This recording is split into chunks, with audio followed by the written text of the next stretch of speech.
उस दिन भारत के प्रसंग में आपने कहा कि इस देश की बुनियादी समस्या उसके अंधविश्वास है, और यह कि यह देश समय से 1500 वर्ष पीछे।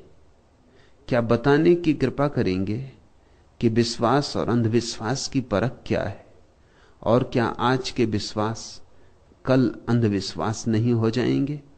क्या यह भी बताने की अनुकंपा करेंगे कि कोई व्यक्ति या जनसमूह समसामयिक होने के लिए, आधुनिक रहने के लिए क्या करे? आनंद मैत्रेय, जैसे प्रत्येक व्यक्ति जन्मता है और मरता है, उसी तरह प्रत्येक विश्वास एक दिन अंधविश्वास बन जाता है। अंधविश्वास विश्वास की लाश है जिसमें से प्राणों का हंसा उड़ गया।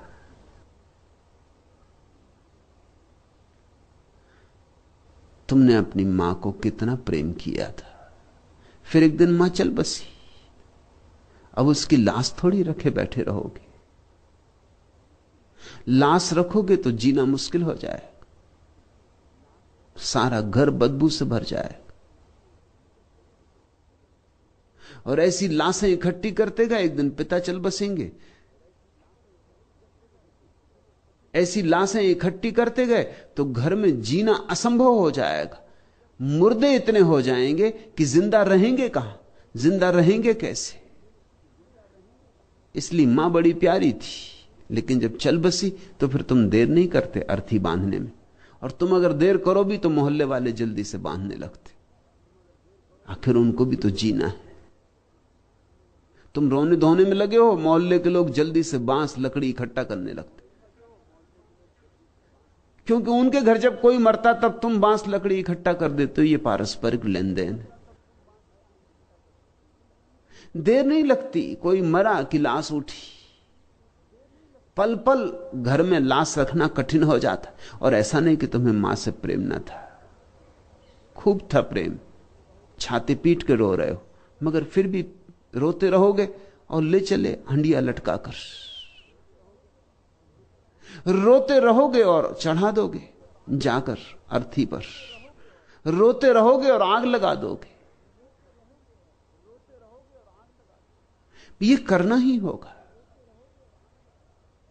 ऐसी ही अवस्था विश्वास और अंधविश्वास की। विश्वास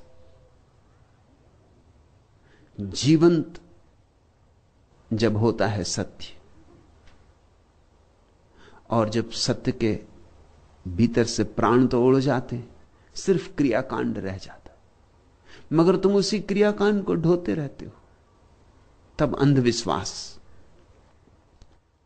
आंख वाला विश्वास तो जीवंत होता है, अंधा विश्वास मुर्दा होता है। जिससे किसी ने बुद्ध को देखा,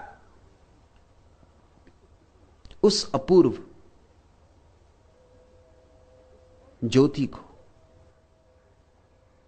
और कोई झुक गया चरणों में, यह विश्वास।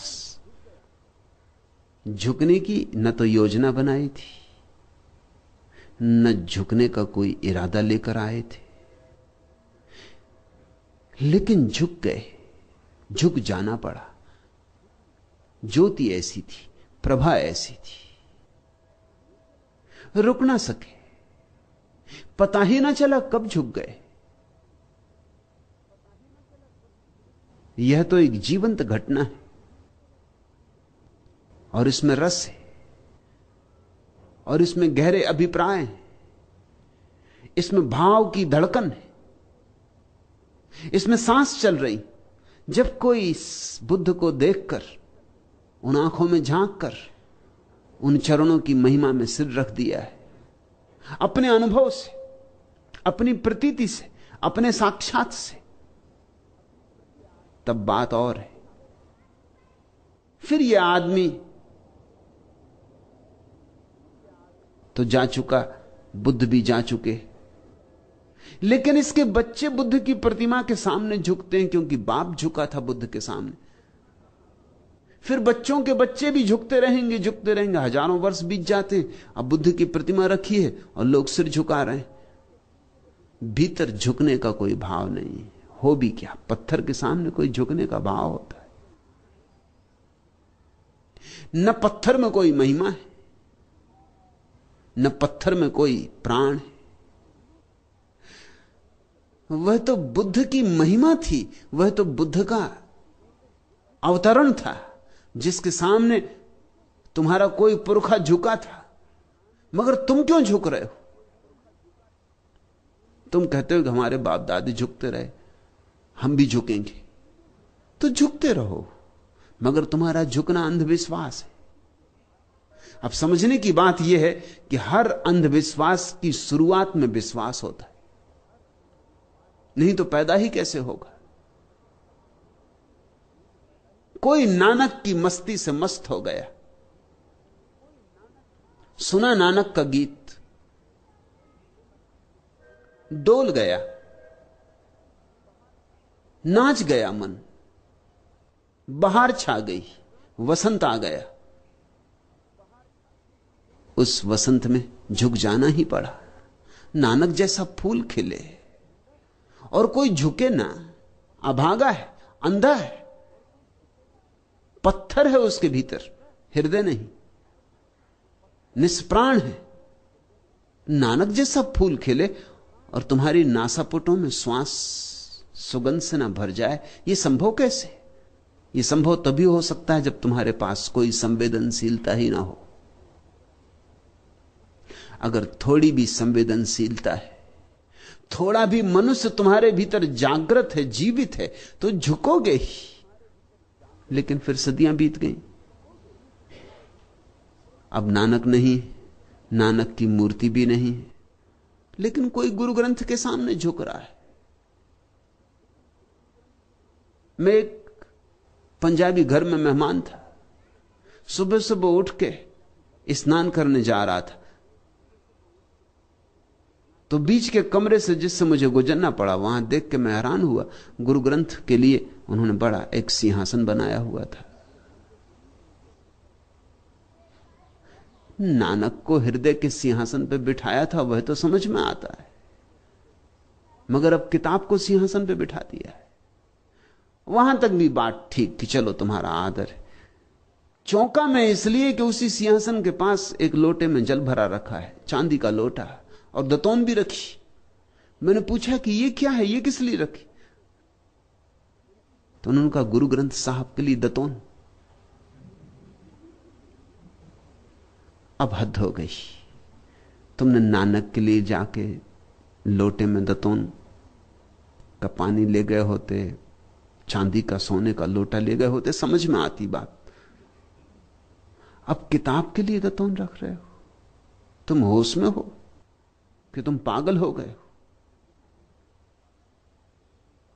मगर इसी तरह होता है। मैंने सुना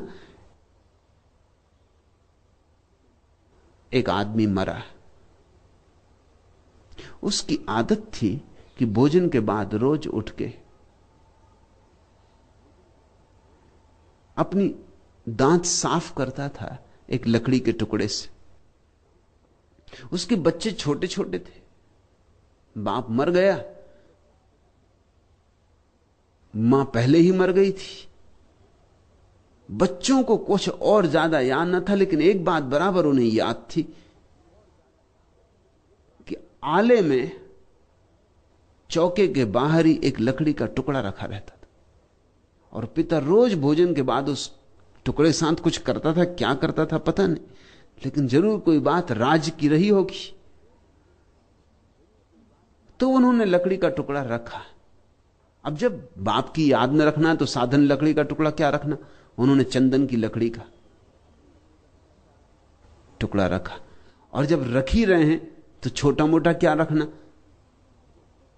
उन्होंने चंदन की बड़ी लकड़ी का एक टुकड़ा रखा, खूब नक्काशी करवा के। अब उसका कोई भी संबंध ना रहा दांत के साफ करने से, उससे दांत साफ हो भी नहीं सकते, दांत से कुछ लेना देना भी ना रहा। फिर बच्चे बड़े हुए, उन्होंने नया मकान बनवाया, धन कमाया। अब नए मकान में उन्होंने सोचा कि आले में रखा है, यह याददाश्त है अपने पुरखों की, तो क्यों ना एक छोटा सा मंदिर बना ले। और बात जची सभी को, और अब धन भी पास में था, तो उन्होंने एक संगमरमर का छोटा सा मंदिर ही बना लिया। उन्होंने कहा आले में क्या रखना, बाप दादे गरीब थे तो ठीक। अब मंदिर बन गया संगमरमर का बड़ा मंदिर, अब उसमें एक छोटे से लकड़ी के टुकड़े को क्या रखना, तो उन्होंने एक बड़ा खंबा, पूरा झाड़ का झाड़ ले आए होंगे कटवा के चंदन का, उस पर खूब नक्काशी करके उसको लगा दिया। मैंने सुना है कि अब उसकी पूजा चलती, घंटा बजता, पुजारी आता, फूल चढ़ाए जाते। अब किसी को याद ही नहीं कि कहां से शुरुआत हो गई थी बात की। जो भी इस जगत में तुम्हें अंधविश्वास दिखाई पड़ रहे हैं, उनका प्रारंभ तो जरूर कभी विश्वास से ही हुआ था। कहीं ना कहीं, चाहे कितनी ही बात खो गई हो, चाहे आज खोजना भी संभव ना रह जाए, चाहे आज हमारे पास उपाय भी ना रह गए हों कि हम परत दर परत इतिहास में उतर कर उनकी खोज कर सकें, लेकिन कहीं न कहीं प्रारंभ में कोई न कोई छोटी न मोटी बात रही होगी जिसमें कुछ सत्य था और जिसको किसी ने साक्षात्कार किया था, लेकिन फिर पीछे सभी चीजें अंधविश्वास हो जाती। विश्वास का अर्थ होता है जो तुम्हारे अनुभव से घटित हो। अब मेरे पास लोग आते, कोई मां ने सन्यास ले लिया, वो अपने बेटे को ले आती कि इसको भी सन्यास दें। बेटा भाग रहा है, वो उसको पकड़ रही कि इसको सन्यास दें। बेटा बैठ नहीं रहा है, बेटा उठ उठ जा रहा है, वो उसको जबरदस्ती बिठा रही कि इसको सन्यास दें।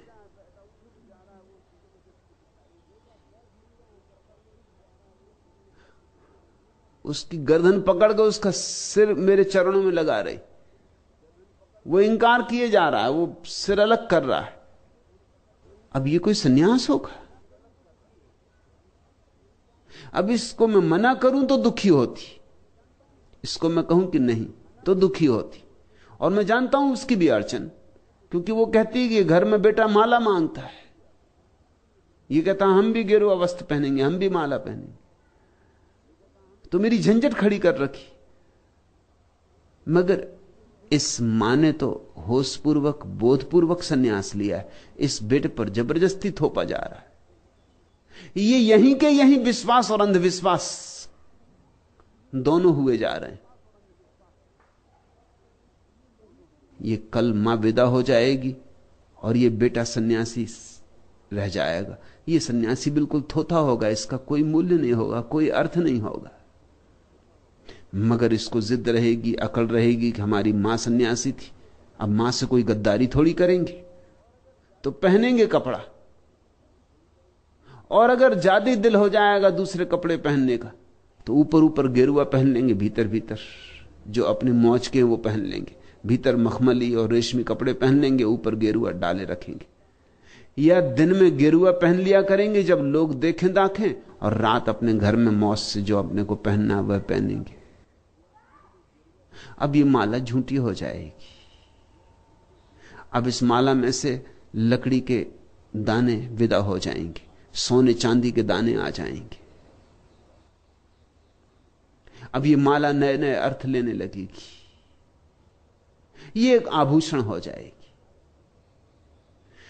तुमने पूछा है उस दिन भारत के प्रसंग में, आपने कहा कि इस देश की बुनियादी समस्या उसके अंधविश्वास है। इस देश की ही नहीं, सारी दुनिया की बुनियादी समस्या अंधविश्वास है। इस देश की थोड़ी ज्यादा। ज्यादा क्यों? क्योंकि इस देश में ऐसे बहुत पुरुष हुए जिनके आसपास विश्वास जगा,